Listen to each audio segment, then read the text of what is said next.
যে irregular menstruation বা period যেটা সেটা ইরেগুলার আমি কখন বলবো? সাধারণত আমাদের 28 দিন পর পর সাইকেল অন হয়। আমরা 28 দিনকে একদম নর্মাল একটা স্ট্যান্ডার্ড ধরে নিতে পারি, কিন্তু সেটা যদি আপনার 22 থেকে 35 দিন অর্থাৎ 22 দিনের আগে বা 35 দিনের পরে এই সময়টার পরে যায়, আর এই সময়ের ভিতরে যদি আপনার মেনস্ট্রুয়াল সাইকেলটা অন থাকে বা অন হয়, তখন কিন্তু সেটাকে আমরা বলবো যে আপনার নিয়ম। বিসমিল্লাহির রহমানির রহিম। আমি ডাক্তার মোহাম্মদ কামরুল। আমি অত্যন্ত কমন একটি সমস্যা নিয়ে আজকে আলোচনা করব।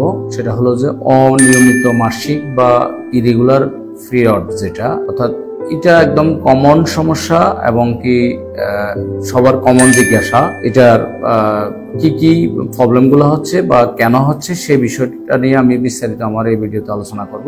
অর্থাৎ আপনারা মিলিয়ে নেন আপনাদের যে প্রবলেমগুলো আছে, আপনারা যারা কোশ্চেন করেছেন তাদের যে প্রবলেমগুলো, সেই প্রবলেমগুলোর সাথে আমার এই টপিকস আপনারা অনেকেই মিল খুঁজে পাবেন। আর এরপরেও যদি কারো কোনো কোয়ারি থাকে, আমরা পরবর্তীতে আরেকটা ভিডিওতে সেগুলো আশা করি আনসার দেওয়ার চেষ্টা করব। কিন্তু মোস্ট অফ দা কোশ্চেন যেগুলো আসছে সেগুলোর আলোকে আমার আজকের এই ভিডিওটি। অর্থাৎ কমনলি আমরা যেটা বলি, এই যে ইরেগুলার মেনস্ট্রুয়েশন বা পিরিয়ড যেটা সেটা ইরেগুলার আমি কখন বলবো? সাধারণত আমাদের 28 দিন পর পর সাইকেল অন হয়। আমরা 28 দিনকে একদম নর্মাল একটা স্ট্যান্ডার্ড ধরে নিতে পারি, কিন্তু সেটা যদি আপনার 22 থেকে 35 দিন অর্থাৎ 22 দিনের আগে বা 35 দিনের পরে এই সময়টার পরে যায়, আর এই সময়ের ভিতরে যদি আপনার মেনস্ট্রুয়াল সাইকেলটা অন থাকে বা অন হয়, তখন কিন্তু সেটাকে আমরা বলবো যে আপনার নিয়মিত, অর্থাৎ একটু এদিক সেদিক প্লাস এভাবে আমরা আশা করি বা বলে থাকি। অর্থাৎ 28 ডেজ এর সাথে প্লাস মানে 7, অর্থাৎ এটার সাথে আপনি যখন 7 দিন যোগ করবেন কোথায় যাবে, 7 দিন মাইনাস করলে কোথায় যাবে, এই সাইকেলটাকে আমরা অর্থাৎ প্লাস মাইনাস 7 পর্যন্ত আমরা নিয়মিত ধরতে পারি। এরপরে গিয়ে যদি আমরা 35 দিন প্লাস অথবা 21 দিনের আগে যদি হয়ে থাকে, তখন সেটাকে আমরা ইরেগুলার বলে থাকি। আবার এমনও হয় দুইটা পিরিয়ডের মাঝখানে কারো 2 দিন 1 দিন ব্লিডিং হলো, সেটাকেও কিন্তু আমরা ইরেগুলার মেনস্ট্রুয়েশন বা ইরেগুলার পিরিয়ড বা অনিয়মিত মাসিক বলে থাকি। তো সেক্ষেত্রে আসলে একদম মোস্ট অফ দা কজ যদি আমরা মনে করি যে আমাদের হরমোনাল ইমব্যালেন্স। অর্থাৎ হরমোনাল ইমব্যালেন্সটা কেন হয়? আমাদের যেই হরমোনগুলা বেসিক্যালি আমাদের থাইরয়েড হরমোন আমাদের অনেকগুলো হরমোনকে নিয়ন্ত্রণ করে। কারো যদি থাইরয়েড হরমোনটা সিক্রেশন বেড়ে যায়, তখন তাদের ক্ষেত্রে কিন্তু ইরেগুলার মেনস্ট্রুয়াল সাইকেল শুরু হয়ে যায়। এটার পাশাপাশি আরো কিছু হরমোনাল বিষয় থাকে, যেমন আমরা যখন হরমোনাল বিভিন্ন রকম ফিল খেয়ে থাকি, এই ফিলগুলাও কিন্তু আমাদের অর্থাৎ এস্ট্রোজেন প্রজেস্টেরনের যে সিক্রেশনটা, সেই সিক্রেশনটাকে ইমব্যালেন্স করে দেয়। আর এই ইমব্যালেন্স করার কারণে, কারণ আমরা যখন ফিল শুরু করি, অনেকে কিন্তু ইরেগুলার ফিল খাই বা 1 মাস খেয়ে আর 1 মাস গ্যাপ দিয়ে খাই। তো এইরকম যাদের অভ্যাস আছে বা এই যে ফিল খাওয়ার অভ্যাস প্লাস সেটাকে ইরেগুলার করি, তাহলে সেক্ষেত্রে তাদের ইরেগুলার মেনস্ট্রুয়াল সাইকেল শুরু হয়ে যাবে বা অন হবে। এর পাশাপাশি আমাদের মোস্ট অফ দা কজ, এখন আরেকটা কজ খুব বেশি আমরা পেশেন্ট পাচ্ছি অথবা খুব বেশি কোশ্চেন আসতেছে আমাদের কাছে, সেটা হলো যে অতিরিক্ত ওজন। অতিরিক্ত ওজন বৃদ্ধির অনেকগুলো কারণের ভিতরে একটা কারণ হলো, অর্থাৎ আমরা যেটাকে পলিসিস্টিক ওভারিয়ান সিনড্রোম বলি বা ডিজিজ বলি, সেই বিষয়টার কারণেও কিন্তু আমাদের অতিরিক্ত বা এক্সেসিভ ওয়েট গেইন করতেছে। আর সেটার কারণে কিন্তু ইরেগুলার মেনস্ট্রুয়েশন অথবা ইরেগুলার পিরিয়ড শুরু হচ্ছে বা অনিয়মিত মাসিক শুরু হয় বা দেখা যাচ্ছে। তো এই যে পিসিওএস বা পলিসিস্টিক ওভারিয়ান সিনড্রোমের কারণে এক্সেসিভ মোটা হয়ে যাচ্ছেন, মোটা হয়ে যাওয়ার কারণে আপনার মাসিকটা কন্টিনিউশন থাকতেছে না। তো এই যে একটা প্রবলেম, এই প্রবলেমটা কিন্তু ধীরে ধীরে শুরু হয়। আপনি হয়তো আজকে শুরু হলো, আপনি বুঝতেছেন না, আপনি এটাকে ক্যারি করতেছেন 6 মাস 1 বছর 2 বছর ক্যারি করতেছেন, পরবর্তীতে দেখা গেল আপনার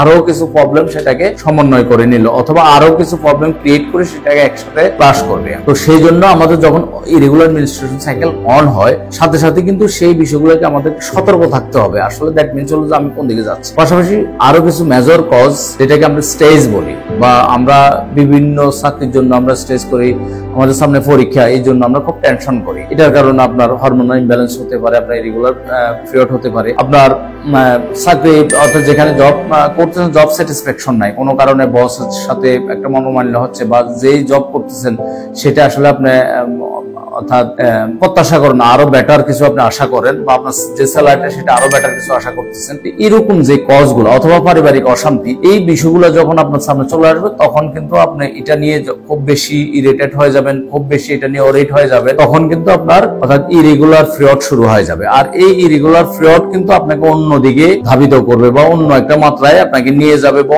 অনেকগুলো সমস্যার সম্মুখীন করে দিবেন। তো এই কারণে আমরা এই অর্থাৎ অতিরিক্ত টেনশন করি কিনা এই বিষয়টাও কিন্তু আমাদেরকে মাথায় রাখতে হবে। আমি সেটা আমার জবের ক্ষেত্রে হতে পারে, ফ্যামিলিয়াল কোনো ম্যাটার হতে পারে, অথবা আমার পরীক্ষা সংক্রান্ত কোনো ম্যাটার হতে পারে। তো সেই ক্ষেত্রে সেই বিষয়গুলোকে আমাদেরকে প্রায়োরিটি দিতে হয়। আবার আমরা অনেকে হেলথ সচেতন, সেক্ষেত্রে আমরা কি করি, আমরা ব্যায়াম করি, কিন্তু ব্যায়ামটা যখন আপনি অতিরিক্ত মাত্রায় করবেন, সে অতিরিক্ত মাত্রার ব্যায়ামটাও কিন্তু আপনার অর্থাৎ ইরেগুলার পিরিয়ডের জন্য দায়ী। তো আমরা যারা ব্যায়াম করতেছি আমরা আসলে অতিরিক্ত মাত্রায় ব্যায়াম করি কিনা সেই বিষয়টাও আমাদেরকে লক্ষ্য করতে হবে। এরপরে আবার কারো ক্ষেত্রে এরকম আপনাদের কাছে কোশ্চেন আসছে, আপনারা যখন যেটাকে আমরা ইন্টারকোর্স বা হাজবেন্ড ওয়াইফের মেলামেশার সময় ব্লিডিং হয়, তো এই ব্লিডিংটা আসলে ইন্টারকয়েটাল ব্লিডিং যেটা আমরা বলতেছি, এই ব্লিডিংটার ও কিন্তু আপনার ইরেগুলার মেনস্ট্রুয়েশন সাইকেলের জন্য বা ইরেগুলার মেনস্ট্রুয়েশন সাইকেল বা অনিয়মিত মাসিক আমরা এটাকে বলতে পারি। বলি কেন, এখানে ধরেন আপনার সার্ভিক্সে কোনো রকম ইনফেকশন আছে বা জরাইতে কোনো রকম ইনফেকশন আছে, অথবা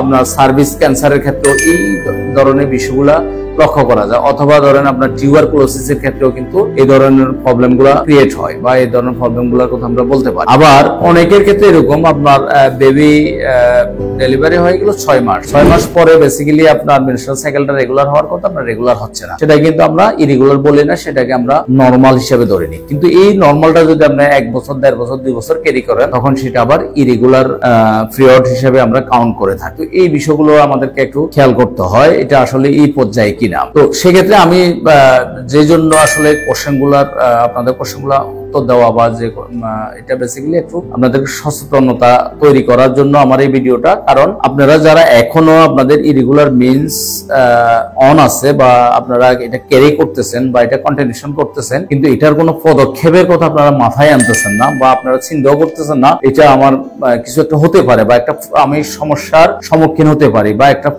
আমার নতুন আরেকটা প্রবলেম আমার বডিতে ক্রিয়েট হবে, এই বিষয়টা আমাদের অনেকের মাথায় নেই। আমরা মনে করি যে এটা ঠিক হয়ে যাবে, ওষুধ খেলে ঠিক হয়ে যাবে, 6 মাস পরে ঠিক হয়ে যাবে, 1 বছর পরে ঠিক হয়ে যাবে, 2 বছর পরে ঠিক হয়ে যাবে। আসলে ঠিক হচ্ছে না। যখন প্রবলেমটা আপনার আরো বেশি এক্সেসিভ হইতে চলে যাবে বা অনেকগুলা প্রবলেম যখন একসাথে সমষ্টিগতভাবে দেখা দিবে, তখন আপনি হয়তো একটু হতাশ হয়ে যাবেন। কারণ এই ইরেগুলার মিন্সের সাথে যখন এটা কন্টিনিউ করবেন, আস্তে আস্তে আপনার অ্যাবডোমিনাল লোয়ার অ্যাবডোমিন পেইন করবে, অর্থাৎ তলপেটে ব্যথা করবে, আপনার কোমরে ব্যথা করবে, আপনার অর্থাৎ ফ্রিডের সময় আপনি অসুস্থ হয়ে যাবেন, অসুস্থ বোধ করবেন, আপনার ওয়েটটা গেইন করবে, আপনার মাথা জিমজিম করবে, অর্থাৎ অনেকগুলো প্রবলেম আস্তে আস্তে ক্রিয়েট হবে, একটার একটা আস্তে আস্তে আপনার অর্থাৎ ডিকশনারিতে যোগ হতে থাকবে। তখন কিন্তু আপনি ডাক্তারের শরণাপন্ন হতে থাকবেন। তখন আপনার ডাক্তারের শরণাপন্ন যখন হতে থাকবেন, তত দিনে কিন্তু আপনি এক গুচ্ছ প্রবলেম কিন্তু আপনি ক্রিয়েট করে ফেলছেন। অতএব কারণ যখন আপনার এই প্রবলেমটা ক্রিয়েট হলো 1 মাস 2 মাস 3 মাস, ততক্ষণে যদি আপনি ডাক্তার শরণাপন্ন হন, অল্প মেডিসিনে অল্প পরামর্শে, অথবা আমরা যদি বলি যে সহজ মেডিকেশন সহজ পরামর্শে কিন্তু আপনি কিউর হয়ে যাবেন। এই প্রবলেমটা যখন আপনি রাইজ করতে থাকবেন, এই প্রবলেমটা যখন আপনি একটার সাথে আরেকটা যোগ করতে থাকবেন, তখন আপনার ওই মেডিকেশনটা কঠিন হয়ে যাবে, আপনার লাইফস্টাইলটা মেনটেন করে আপনার একটা পর্যায়ে আসাটাও আপনার জন্য ডিফিকাল্ট হয়ে যাবে। ততএব কারণে যাদের এই প্রবলেমগুলো আপনারা কোশ্চেন করছেন বা সেই প্রবলেমগুলো আপনারা ফেস করতেছেন, আমার মনে হয় যে খুব দ্রুত সময় আপনারা ডাক্তারের শরণাপন্ন হয়ে এই বিষয়গুলো থেকে নিজেদেরকে মুক্ত রাখুন। সুস্থ থাকুন, ভালো থাকুন।